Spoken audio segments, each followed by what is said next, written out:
Hey guys, I'm Jay. And I'm Lisa. We're Our Simple Adventures, and we are getting ready to go in to the governor's mansion here at Terrace Hill in Des Moines. Governor Kim Reynolds. So the state trooper is going to let us in here. Come on in with us.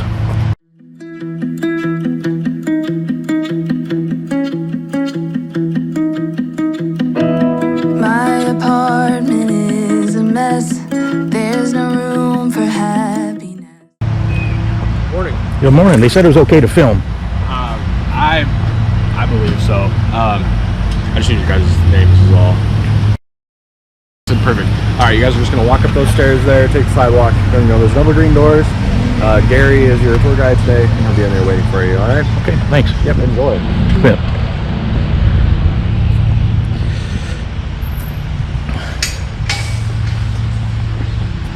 Okay, we're in. He said he wasn't sure that we could film, or he said he didn't know about that. You guys heard?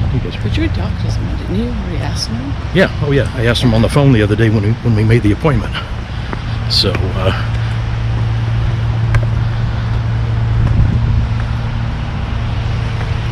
Anyway, I guess we'll see what happens. Here's where we're going in. So whose address is that? That's the gal that married into the Hubble family. Okay. Hubble's, if you ever heard of the Equitable Life Insurance, that was theirs. He founded that. Okay. Eventually it became IMG and all this other stuff, but they're still relatives, very active in the community here. And they got into a lot of stuff, and also a lot of real estate here. But the guy who built the house is Alan. He was Iowa's first millionaire. Alan Hubble? No, B.F. Allen, yeah, Benjamin Franklin. Okay. He built the house, but he lost it in the panic of 1873, and that was the ice house. The bottom in the basement, there is the state patrol. They have a number of cameras. They keep watch over the house and the state capitol, so they don't like you wandering too far away from me. And yes, I found it's all right to record the thing. I knew it was all right to take pictures, but I wanted to make sure. Okay. Okay, let's go. Thank you. Let's go head that way. So is this ever a garage then for cars? No. The garage. Well, the garages over there were built in the '80s, but in the concession to the historians, it was not built out of brick. It was built out of limestone because they didn't want you to think the garage was built in the house. Gotcha. Now, as you notice, Alan was kind of a wheeler dealer. Well, he ended up, he was going to at one time hire Olmsted, the guy who did Central Park in New York City, to do the grounds here, but with his financial situation, that didn't quite work out. The house is what they call Second Empire or Victorian. We know Victorian. And Second Empire had to do with Napoleon. The mansard roof where you have the gradual and then the sharp slant for storage. Also, another trait of Victorian home was the architectural tower, which is 95 feet tall. That was at one time the tallest building. It was a skyscraper in Des Moines. Now we have 801 Grand. It's the biggest tallest building between Minneapolis and New Orleans, west of the Mississippi. Is that the principal building? Huh? Is that the principal building? Yeah, 801 Grand. Yeah, it's essentially the principal building. Okay. I don't think I'm getting anything with the lawnmowers and the pounding. Sorry about that. No, that's it. In May or so, we get about volunteers that plant about 5,000 annuals around the ground. So,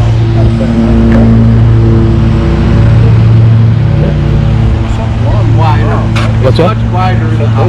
Things off. I know. I hate mowing. I guarantee it, I'm not getting anything with those.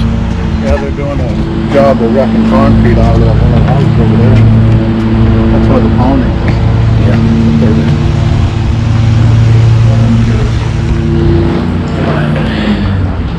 Well, sure, now they shut the lawn mower down.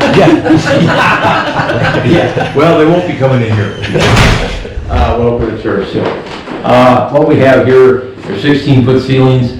We have 22 rooms and over 18,000 square foot of house with the basement added. This was built a year after the Civil War, and I told you again that Boynton was kind of a progressive architect. He had visited Monticello, Jefferson's home, and he borrowed this idea of taking and saving space by putting the shutters in the frame of the window. That was one of the things he got. Also, being a year after the Civil War, it took 3 years to complete. We celebrated our 150th in 2019.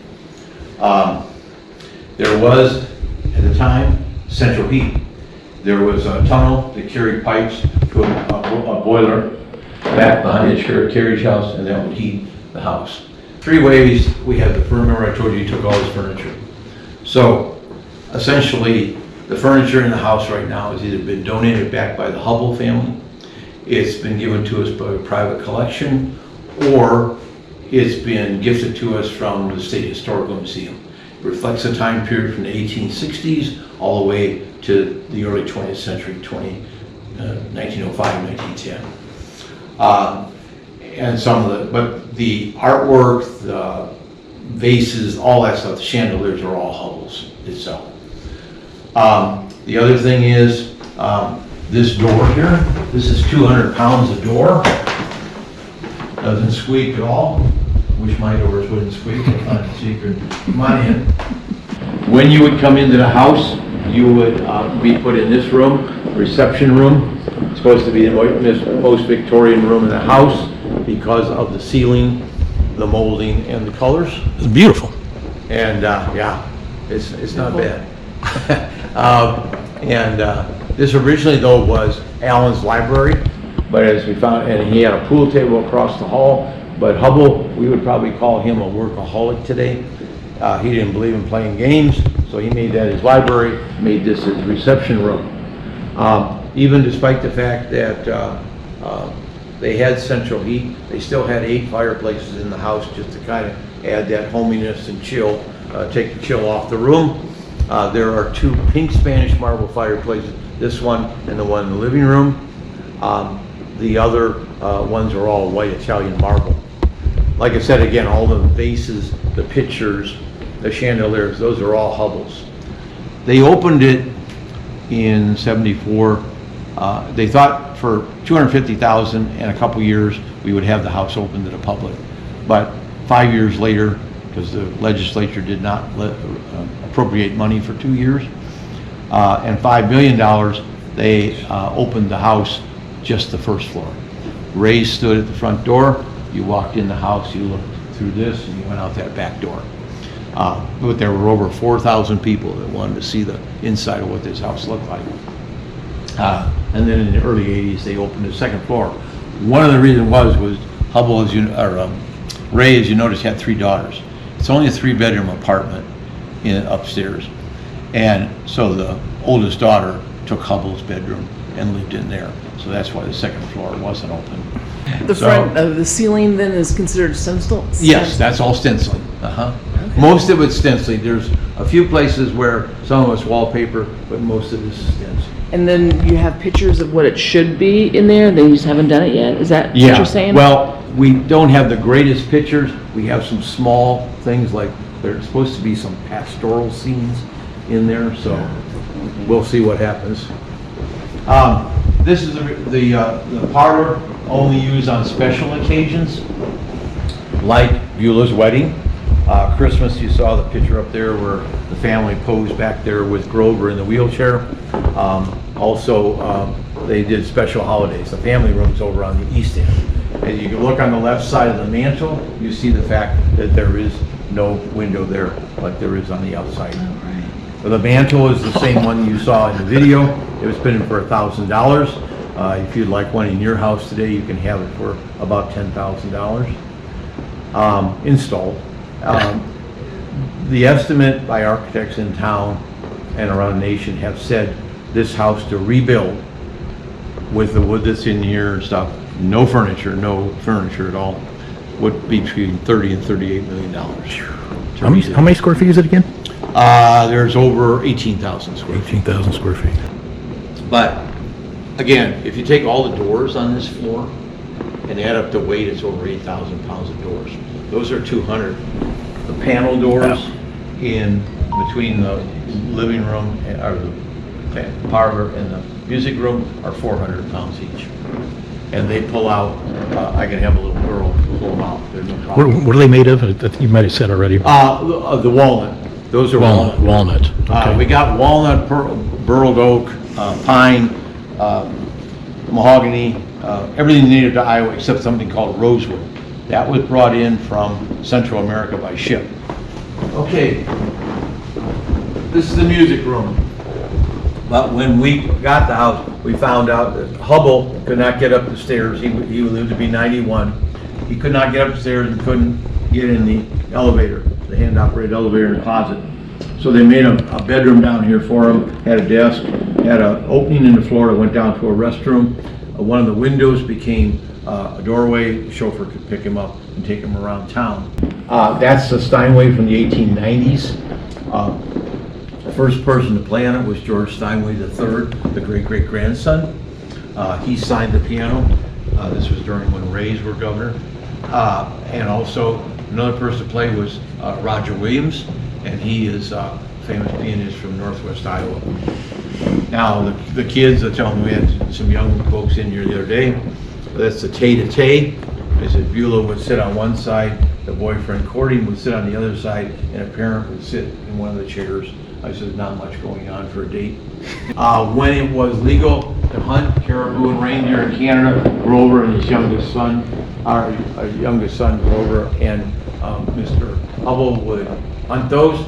They bagged old Fred the Moose in 1901 in the Yukon, and if you would add feet to him, he would be 9.5 feet tall, from chin down to the floor. The staircase, these pillars contain all the wood of the house, as far as mahogany, walnut, pine, maple, burled oak. But the top of these collars here and the top of the railing are rosewood, like the furniture in the parlor. That was a rare use of that. They usually put it into furniture, but in this house, to make the grand staircase, they made that way. There is a 94-year-old granddaughter of Grover. She's still alive. She's in a nursing home in western Iowa, Anna, and she came to live here for a while because her mother was an artist and she went to New York City. Her father was a traveling salesman, so she came to live with Grandma and Grandpa for a little while. She still remembers sliding down the banisters in her jeans and the servants catching her so she wouldn't hit one of the lampposts. She also remembers her grandfather put the first in-ground pool in, we'll see in the east side of the house. Well, there was a little game Grover would play with the boys. They'd come over to the house in the middle of the night, climb over the fence, and go skinny dipping. Well, he'd let them do that 10 or 15 minutes, and then he'd flip all the lights in the bedroom on around the pool and in the pool. So the boys would scramble, get the clothes on, run over the fence. He never called the police, that's just one thing he did. But this little 94-year-old lady, there was a couple, 3 or 4 years ago, they had a family reunion here from all the Hubbles and stuff from the United States. And she leaned in and she said, sometimes we got to watch. She is so funny. I mean, what a neat lady. Her mind is sharp. Her body, unfortunately, is kind of giving out. She needs a walker and stuff. So she gave up her house. In here was a hand-operated elevator. It was like a dumbwaiter, but the way the pulleys and everything worked, you just pulled on it and it took you up or down. Now, one of the ways I told you we got furniture was by the family. This is a dragon chair. It's made in Japan. If you went over to Japan, you could find that anywhere, in any town. And they would ship it back to the US for you. Upstairs, I'll show you a dragon chair, which was only made in Yokomoto, Japan. Each large Japanese town had its own mythical chair, if you will, out of a mythical creature. So that was kind of an interesting thing as far as dude. They're not comfortable to sit in, but Again, I told you about symmetry. If you had the closet there, which was the elevator, you had to have a closet here to match. So come on back here.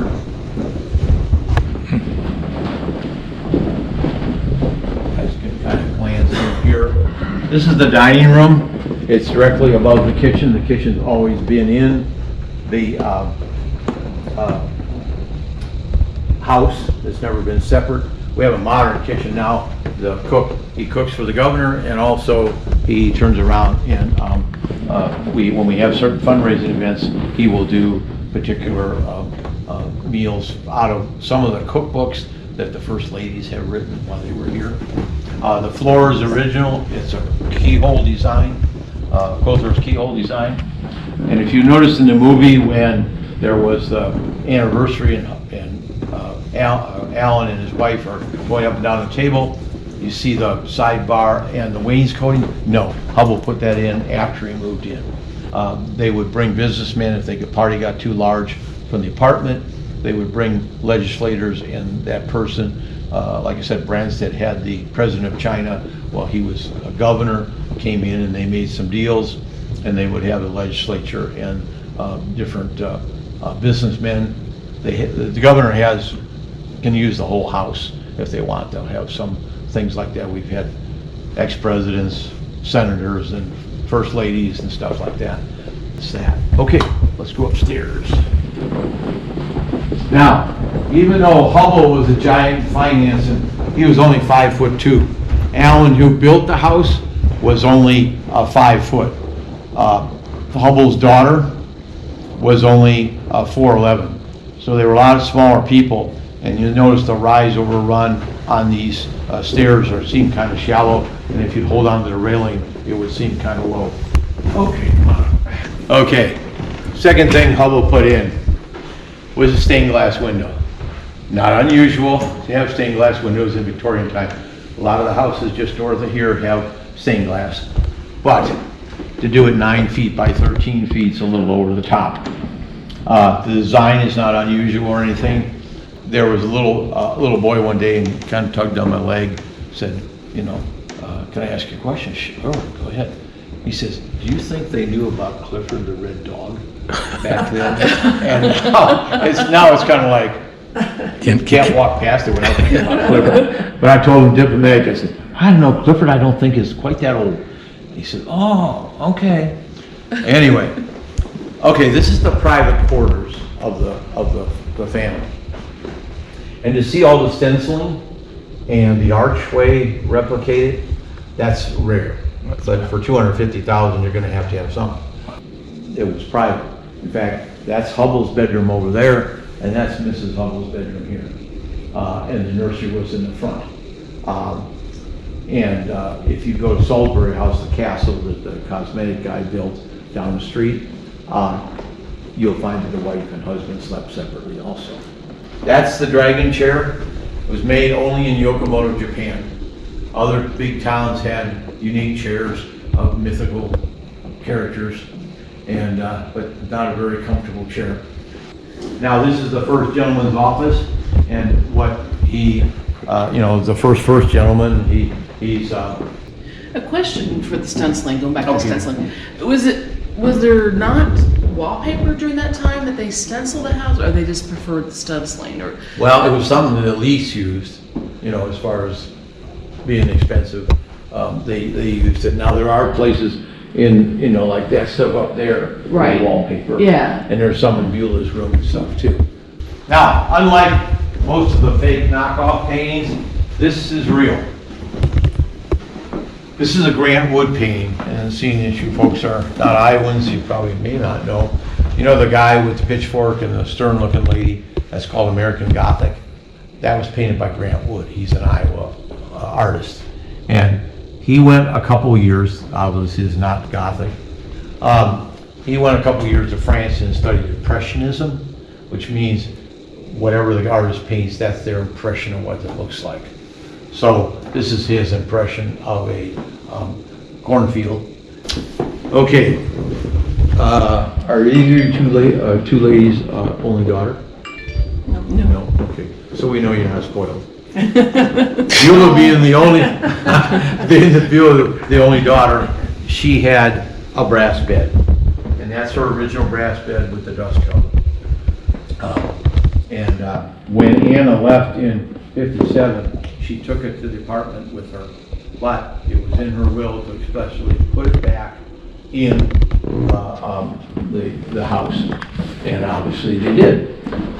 The other thing I tell the young girls is they stand there with their spaghetti straps and t-shirts.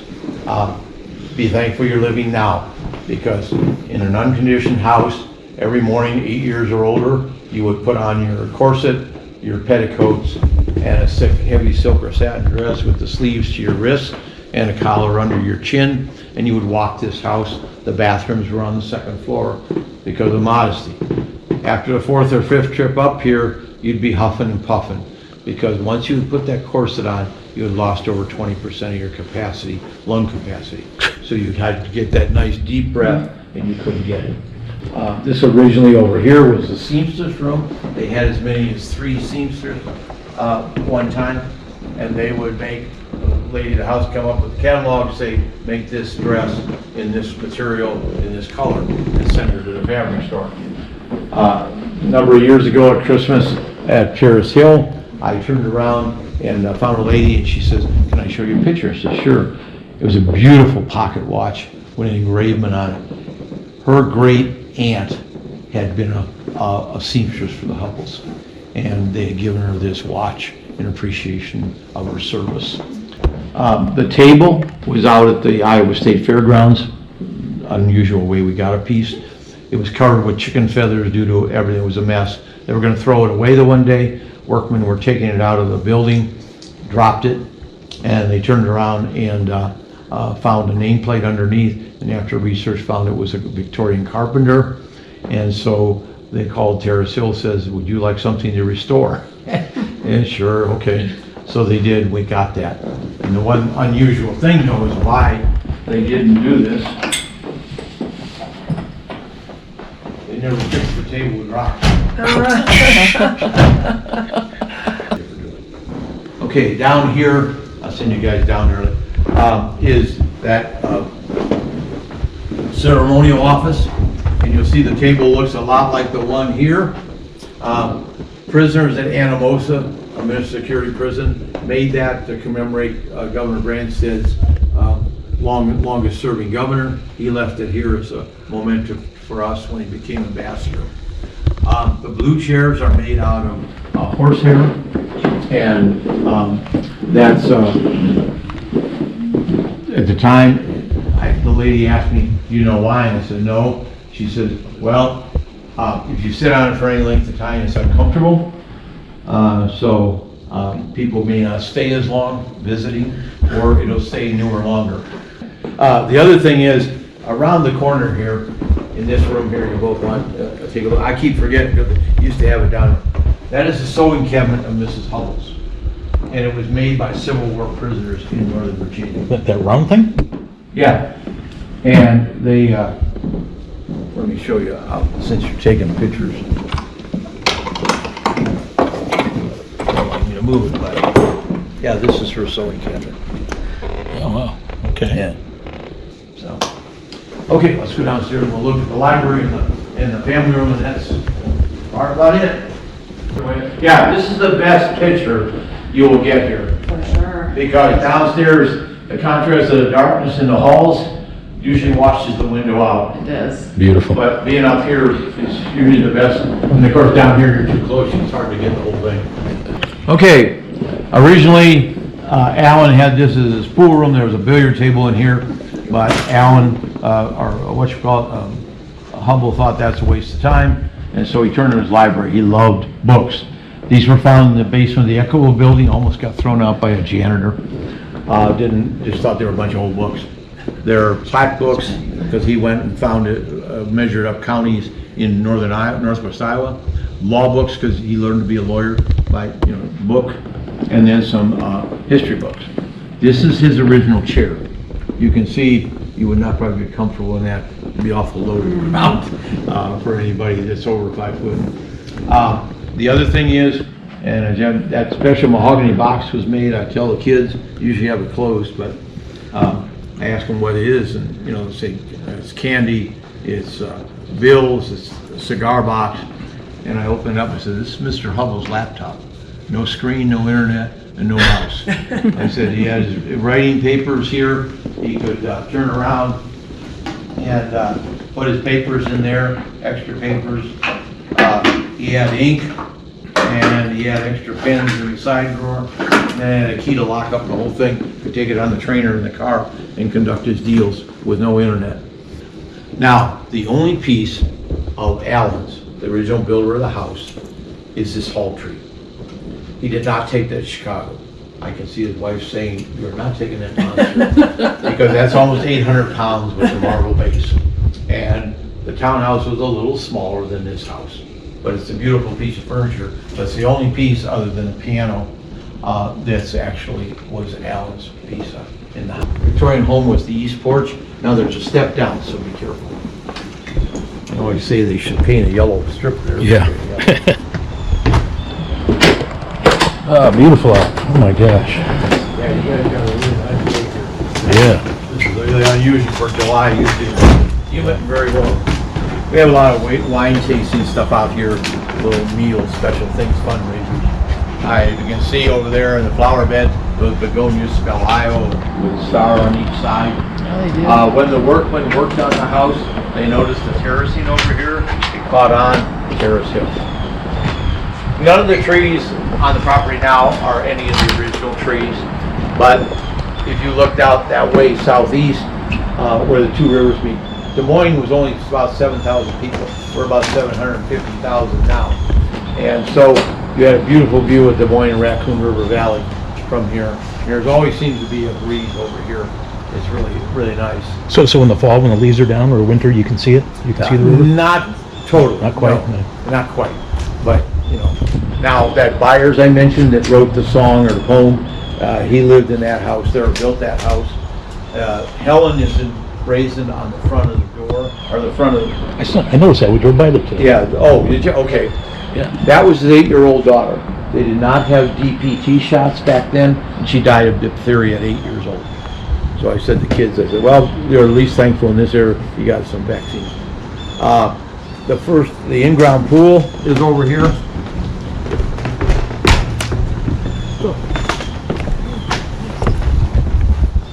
It's now, we got, after a number of years, we're over the thing with leak, and they could never find the source of the leak. So he said, fill it up with sand. And it stayed that way till about 10 years ago.